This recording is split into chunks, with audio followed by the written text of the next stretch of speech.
2 December থেকে নড়াইল হয়ে নতুন রুটে ঢাকা থেকে খুলনাগামী ট্রেন চলাচলের কথা থাকলেও তা শেষ পর্যন্ত সম্ভব হয়নি।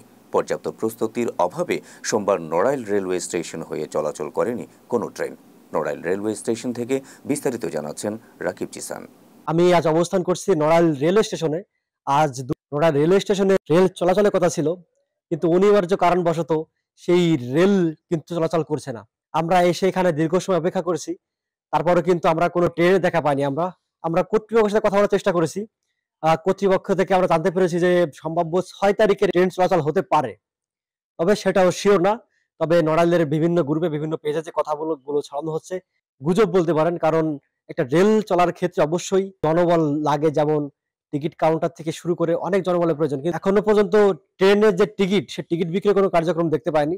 বিশ্রামগার রয়েছে, ওখানে দেখলাম যে আশেপাশে কয়েকজন লোক রয়েছে, তার মধ্যে একজন ছিল রেল কর্তৃপক্ষ, যিনি আমাদের মাত্র কিছুক্ষণ আগে আমাকে জানালো যে রেলটা আসলে অফিসিয়ালি ভাবে এখনো চালু করা সম্ভব হয়নি, আর 6 তারিখে চালু হওয়ার একটা সম্ভাবনা রয়েছে, যেটা আসলে নিশ্চিত না।